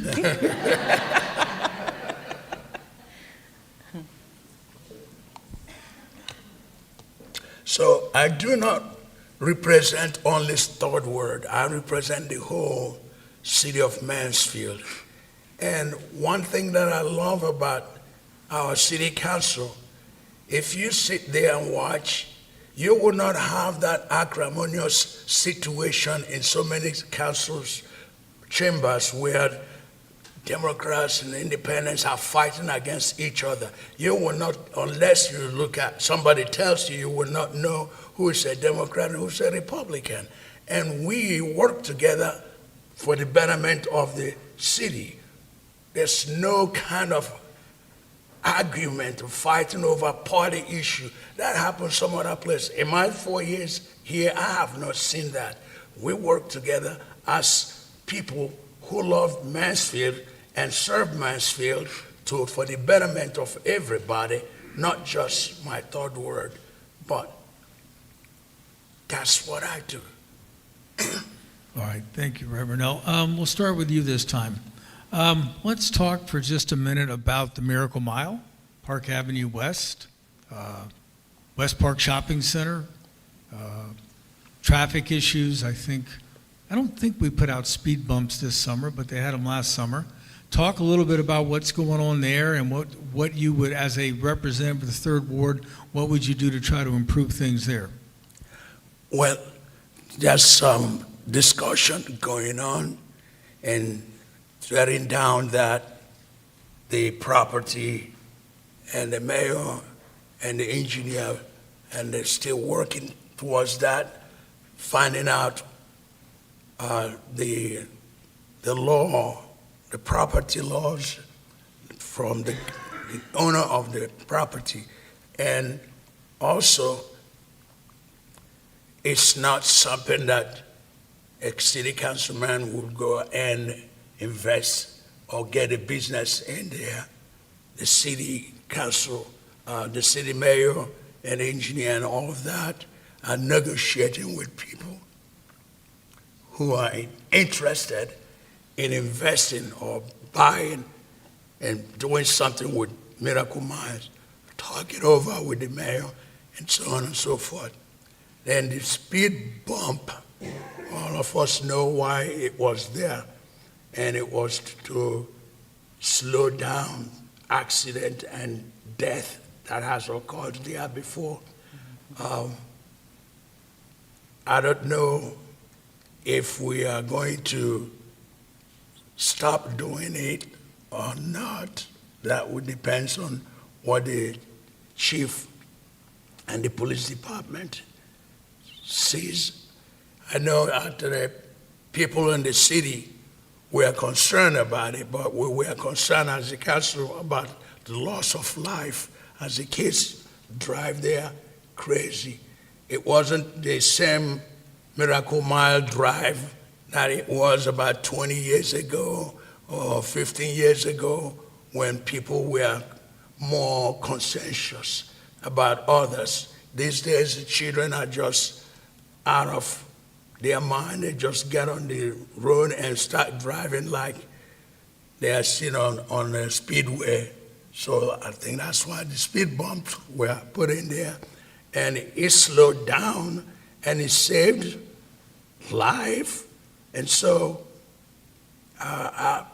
personally speaking, I voted for it. I didn't think it was anything bad to do. And we saw the lives that were spared. All right, Crystal, same question for you. West Park Shopping Center, Miracle Mile traffic, give us your thoughts. First and foremost, I would probably suggest that Park National Bank look at that lot. Start some developing. You've got parking and everything. It's a great spot. But first and foremost, We're going to talk about parking here in a minute. But outside of that, I do think that it's City Council's job is to help and support things, and I think it's the voices of community members as well. We have some very in tune and highly intelligent community members who are resident experts in developing how we gain things and how we bring them in. But when we talk about blighted areas, I disagree. I am starting to see some blighted areas in the Third Ward, and that does make me unhappy being a homeowner. When that blight takes place, I really want us, I know before, because it was like Sherry said something about it, we didn't necessarily have people in place to make sure we did that. But I would really strongly like to look at what city ordinances look like, who owns that property, and if we have to make some adjustments or some changes so that we can quickly capture and get after those people who are allowing property to just turn into cesspools in our city, we don't need that and we don't want it, and we strongly need to work against that. So those are some of the things that I would definitely work on, want to gain more information on, and definitely educate myself in how we do that differently so that these properties, because large corporations purchasing property is harming us in a ton of ways. They're purchasing residential property and hiking up rent so high that it's literally unbearable for the neighbors who live there. So ordinancing is one of the things that I would look at. Currently, with the way that that building is, it just needs to be torn down. It's an eyesore, it's dangerous, and it would just breed trouble if it continues to stay there if we have the ability to do it. When you talk about the speed bumps, I think those things are necessary. 100%. Sometimes we have to be parents. I always say prioritizing community care. It's getting a little late, it's my bedtime. But when we prioritize community care, sometimes that means we have to do things, slow down traffic, take care of kids, put lights up in areas where we know people are being hit, and we know that that was a dangerous area that needed to be taken care of. Very good. As promised, we are going to talk about parking for just a minute. I wanted to get both of your thoughts on a similar topic when we start talking about, and it's not in your ward, but it's certainly something you'd be voting on, future development of the municipal parking lot. Would you be in favor of that being developed? If so, what kind of development? Or would you rather see it left alone as parking in the future? And Crystal, we'll start with you this time. First and foremost, I want to say congratulations to the people of Mansfield. This is what happens when people stand up and put their voices together. We made change happen so quickly, and yes, it deserves an applaud, because there are too many people sitting at home believing that your voice doesn't make a difference.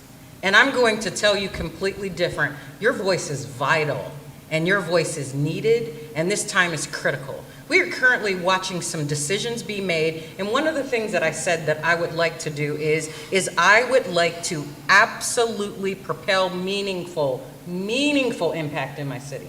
There are going to be things that will take place, and of course, we're making aesthetics look pretty, and they're beautiful, and it's all of those things, but if it only entices a small number of people, that area downtown, when I talk about aging in place, when you look at people, I just recently lost my father, so these are things that are important to me, but now it's my mom. Sometimes she has limited mobility, she has all those things. A nice flat parking surface makes sense in so many ways.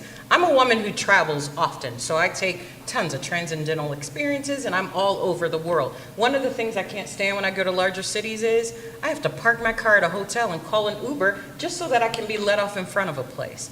That municipal parking is vital, and it's important, and it makes Mansfield different than other cities. It makes us welcoming. You can go downtown and just a quick little brisk walk, you can get cookies, you can get your hair done, you can buy shoes, and all from that parking space. So no, my feeling on it is that parking space needs to remain, and we need to find another way and another solution, because we do need additional parking downtown. So now I know where to get my hair done. Both of them. All right, Reverend L., same question for you about the municipal parking lot. Well, what should we do there, if anything? You and me both. I resemble that remark. I echo what Crystal was saying. It's such exciting to hear from everyone. I mean, many people from the city calling and texting and voicing their opinion. And I wish that everything that comes to the council, that we would get calls and feedbacks as much as we have this issue. And it showed me how much people really use that parking lot. Myself, I use it. It's important to me because you just park there, you've got 2 hours to hang around downtown, and But I think what happened is that when it was presented, it was not well thought through before it was presented. I believe that, I'm hoping that Park National Bank will not leave town. They can be somewhere, stay here, because it's a business that has been here for a long time, and we need one more businesses living. So, but the parking lot, yeah, if we are going to do, there was some things that people sent in an email, that some plans that were done in the 80s and different ideas that's been going on planning for that downtown parking. So it will be something that we will really study well and look well and see how we can increase. I think we need, for the more jobs that are coming into the city, we need more parking space for the downtown. So we got to find out how to do that. And if we need to build, like Phil has said, maybe building a parking garage that will have, like the one that we have in the hospital, that would be possible, whatever we want to do, but we need more parking space for sure downtown, and we're not going to vote for anything because it's already pulled out, and the parking lot is good for us, but we need to get something done to get more parking space. Very good. We're going to have to stop there because we have one more conversation, and I promised the publisher we'd be out of here by midnight. So thank you both very much for coming in and participating tonight. Thank you, Carl. Thank you very much for having us. And with that, I will toss it back to Brittany while we get ready for the next and final conversation, which will feature candidates for Mansfield City Council's 5th Ward. So, Brittany, here you go. All right, last victims, come on up. So,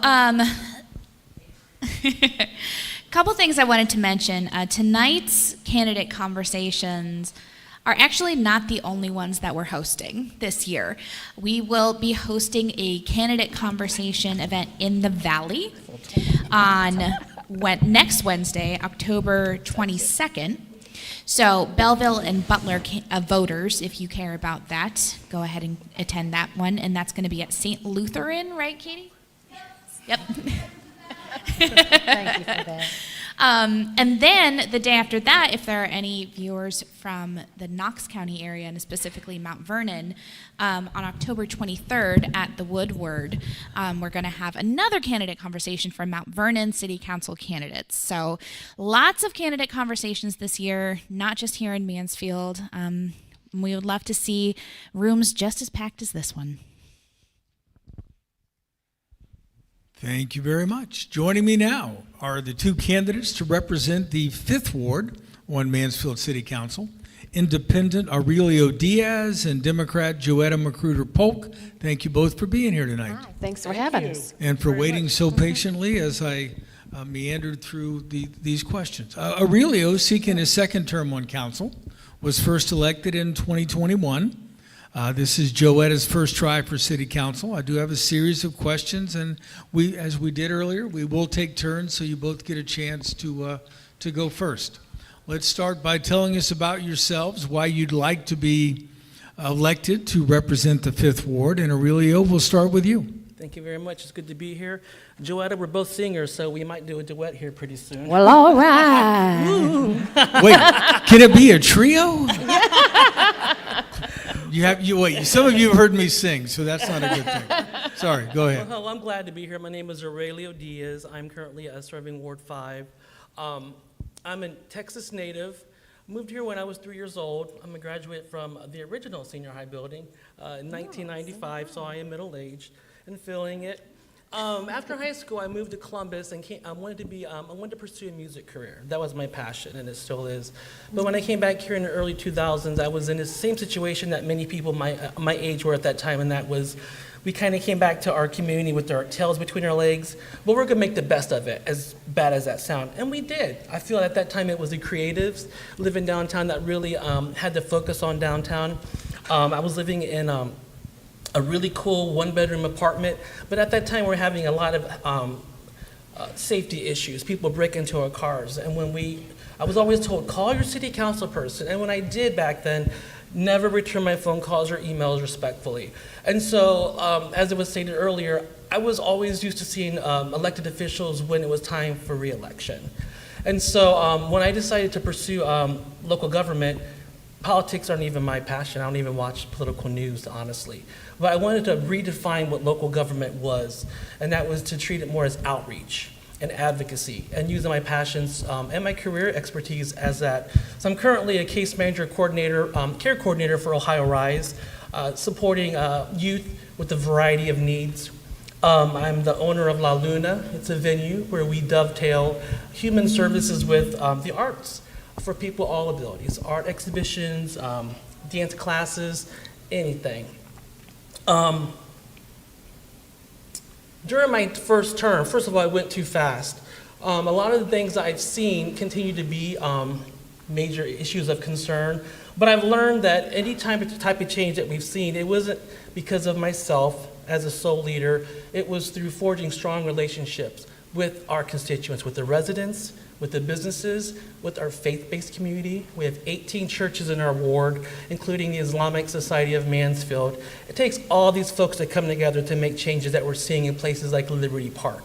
I think we've come away from the era of always depending on the city to do something. You know, why aren't the cops doing this? Well, we need to be doing that. And that's what we're seeing, a revitalization within leaders. And that's why Liberty Park, for example, is becoming such a prime example of what happens when people of unassuming roles and backgrounds come together. And I like to think that is something I'm a part of. I'm very passionate about working with people polar opposite of me. Some things I'm really involved with is NAMI. I'll serve on the board of NAMI, Richland County Youth Substance Use Coalition, the Reentry Coalition. Reentry Coalition is very important to me for those who are reentering our community from incarceration, those who are branded with their mistakes as their identity, helping them with employability, as well as, I'm forgetting something, but regardless. I guess my point is, my heart is totally a public servant heart, which is why I decided to go as independent, non-party. I'm a very unbridled individual. I don't do well when people tell me what to do if it's against my convictions. I feel that we represent everyone, despite our appearances, our backgrounds, our political stances, and I feel that has served me well and my constituents well this first term. Thank you. All right, Aurelio, thank you. Joetta, your turn. Hi. Same question. Tell us about yourself. Okay, well, I am born and raised here in Mansfield, Ohio. I graduated from St. Peter's High School and The Ohio State University. I have a degree in journalism and the sequence of public relations. And in sitting here and reviewing my life and my resume and all of that, I feel as if I have been doing city council work without the title for a very long time. Back in 2014, I was diagnosed with breast cancer and given 6 to 8 months to live. So now I'm celebrating my 10th year of being alive. And I am, thank you so very much. To God be the glory for that. And I really feel that God allowed me to go through that and to live so that I can be seated here at this particular time. 3 things that are really concerning to me is community engagement. Community engagement. The community was there for me when I was going through breast cancer. For example, the Pat Crocker Foundation, having so many different resources in the community that I didn't know anything about, that aided me when I really did need the help. Matthew 25 delivered food to me when I needed it. So myself being in the community and being a community person, I am learning and have been learning the different resources that are in the community.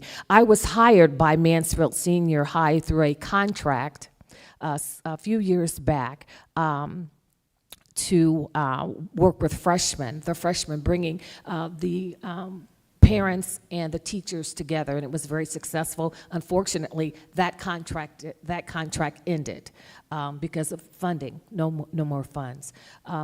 But the other thing that I would like to mention too is in the 5th Ward, my home was deemed the Kool-Aid house, because when I was going through chemo, I would sit on my front porch and children would come and check on me, but they were coming because they were hungry. And so I would give them popsicles and Freezy Pops, and then that turned into bologna sandwiches and potato chips and things of that nature. Isn't that wonderful? And I was so glad to do it. And anyone who comes to my home, in the back of my home, it's you can just tell children. It's toys, books, all of that. But I'm saying this to say that's dear to me.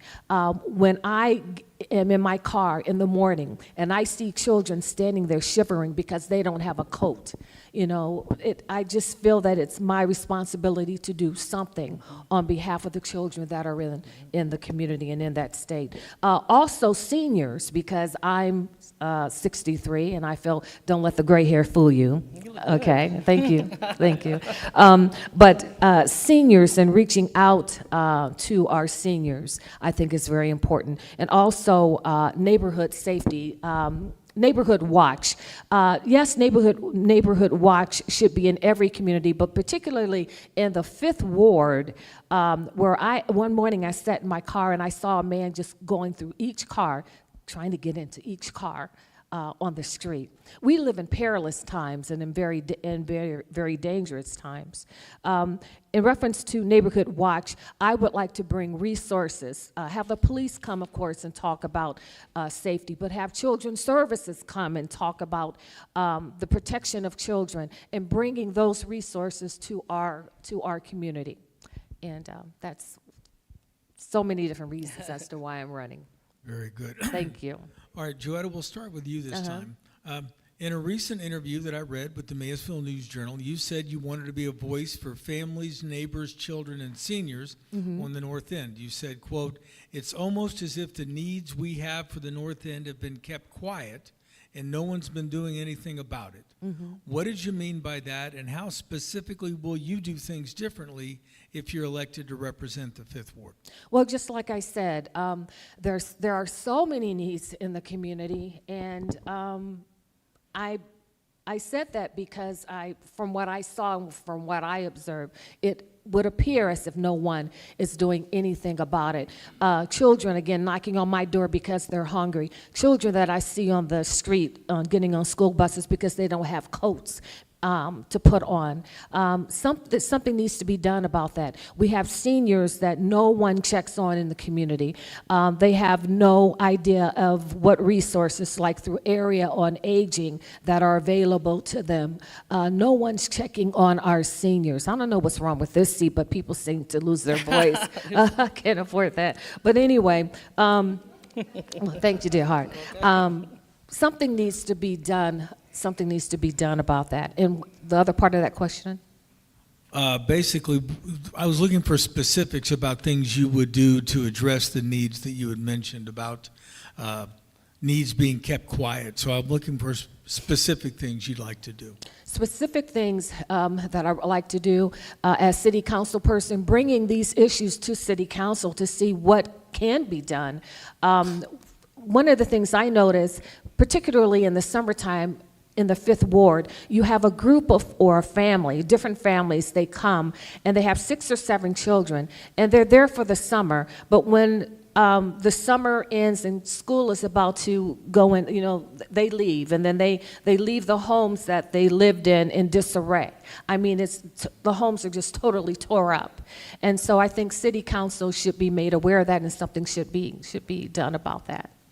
Okay. Aurelio, this one's for you.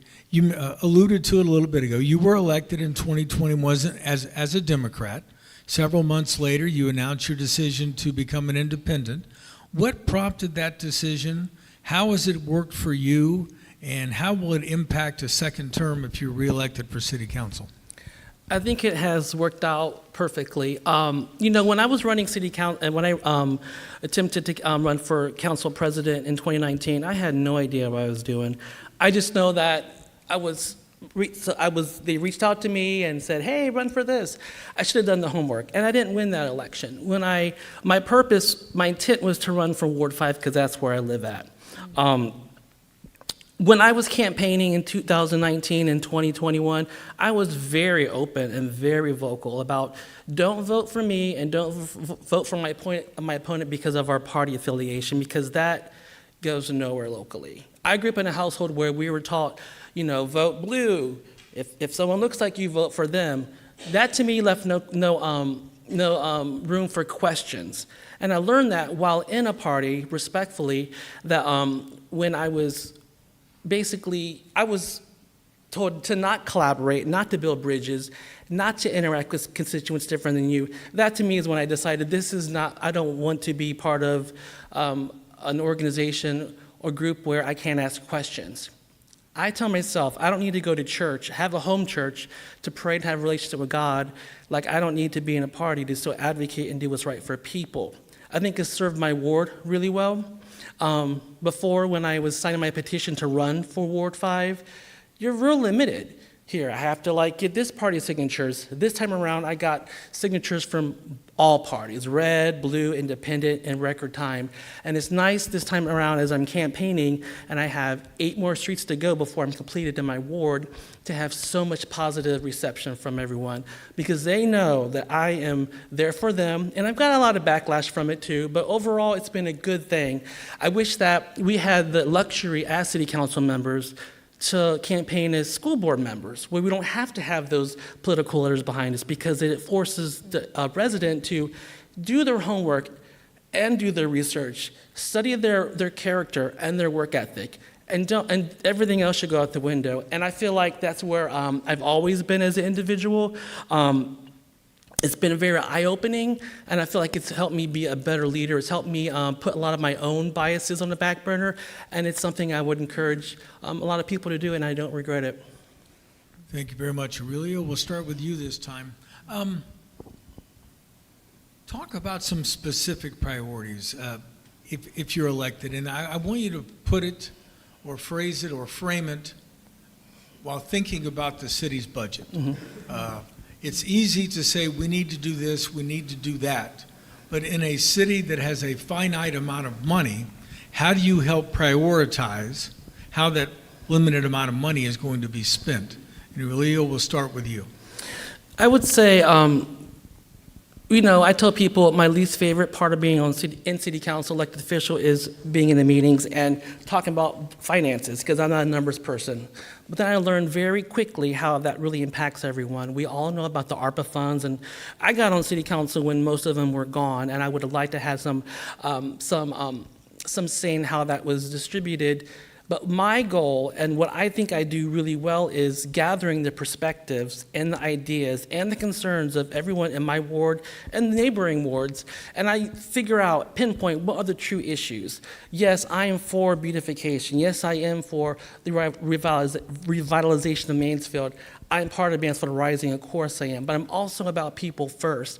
And so I take those things in account when we're getting these budgets and we review them. And I ask for help sometimes. I haven't gone to the, last time I really needed some assistance with the budget was when finance director Stewart was in office. Because I was afraid to ask, but now I can ask my colleagues, because that is an area I'm not going to just okay, we're going to give this money to this part and this area. I really have to take in consideration what is being conveyed to me and what I'm seeing in the community. And I hope I answered that properly or correctly. It's your answer, so it has to be not proper. Correctly. Joe, I had the same question for you. What about specific priorities if you're elected within the framework of you're helping to govern a city which has a finite amount of financial resources? I'm not one to quick to sign off on anything. I think it's important to know how much we're working with and what needs to be spent where. Again, I'm not one to quick to sign off on anything. And then also keeping in mind that I am new, if winning, going into a position like this, weighing everything that's on the table. So, yeah, I'm not quick to sign off on anything. All right. We are running out of time, but we are going to find a way to talk about this parking issue. Well, we're hungry, so hurry up. Yeah, we're hungry. My stomach's growling. No kidding. And Joetta, we'll start with you. Okay. When you think about that parking lot, because it's in the 5th Ward, it should be near and dear to everybody's Yeah. heart there. What kind of development would you be in favor of there? Development there of, that's a lot of ofs. Or would you rather just see it remain the way it is? Or what else can we do with that? No, I think parking should be, an area should be developed. I'm going to tell you one thing. I think I'm going to make you laugh so we can get on. But listen, you ever crave a gyro downtown and right now you can't even get to it? Or Coney Island and you can't even get to it? Or DLX, the chopped salad there, and you can't even get to it. Parking is very important. But right now, as we know, downtown is in total disarray, and something really does need to be done about it. I think right now our businesses downtown are really suffering because there's really no place to park, and I think that we do need, parking area for anyone who needs to have access of downtown. So, Okay. Yeah. Aurelio, same question for you. What do we do with the municipal parking lot? Well, I have the same taste buds, hankerings as Miss Joetta here, because I live Yeah. next door to the Greek restaurant. So, so as a downtowner, living in the heart of all the Main Street project improvements, and water main breaks before we even pursue this can be really challenging. And as I mentioned before, Mansfield Rising, for those here or on Facebook land who aren't aware of Mansfield Rising, please go to the Richland County Foundation page and look at it. There's two groups. There's a group of us that were included to be in this community group in 2018, and then 2.0 last year. So that is ever revolving. And when we convened the first time, it wasn't just Mansfield elite, because I am far from that. It was a lot of well-rounded people encouraged to ask the community, what do you want to see in your downtown? Every downtown in the city is a nucleus. It has to be strong. You're going to have people go other places. And one thing we talked about back then was elevated living in spaces in these buildings that are unused. Have to keep safety a priority. But we also met about reimagining. And this was about 2 years meeting with Mayor Perry, NECIC, Downtown Mansfield Incorporated, Kay McCartney, a group of people. And the discussion was like, okay, what would our community envision that muni lot being? And these were ideas. These weren't things that we determined behind closed doors.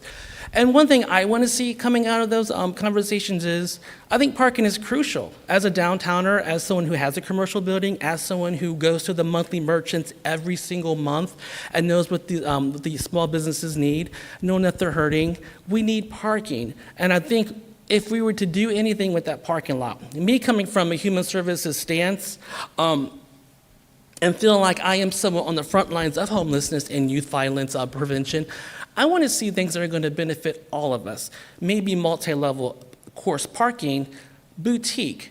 I want to see ethnic cuisine. I want to see things for our youth and our seniors. When I was growing up, which was a while, 3 decades ago, I see my niece looking at me over there. We had recreation centers. We had a rec center on the south side of the Salvation Army. The Friendly House is holding it down, but they don't always, that's a certain age group. We need something for for youth who are 18 and over.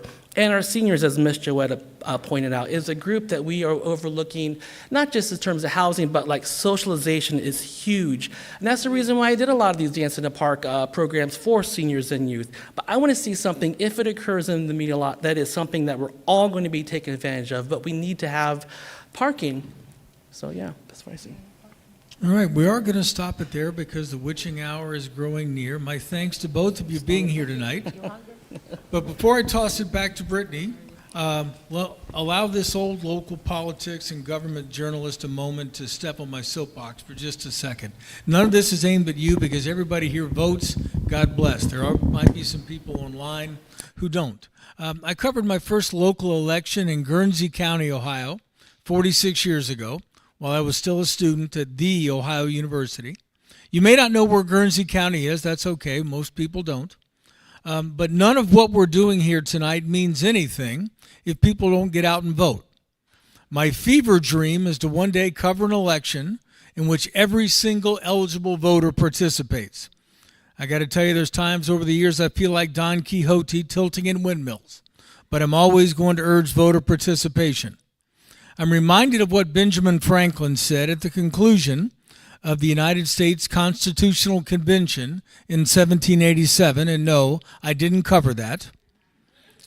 A woman outside of the meeting hall asked Franklin, "Well, Dr. Franklin, what have we got?" And he looked at her and she said, "A republic or a monarchy?" Franklin looked at her and replied, "A republic, if you can keep it." The best way I know to lose that republic is a disengaged electorate that doesn't participate in every election, national, state, and local. So please, go vote. I'm going to get off my soapbox now.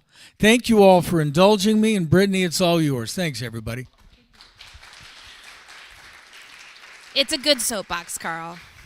It's a good soapbox. Okay, I just have like 3 things to say, and then I'm going to let you guys go. Number 1, thank you so much to DRM and Carl and Katie and all of the candidates who participated tonight. One more round of applause, please.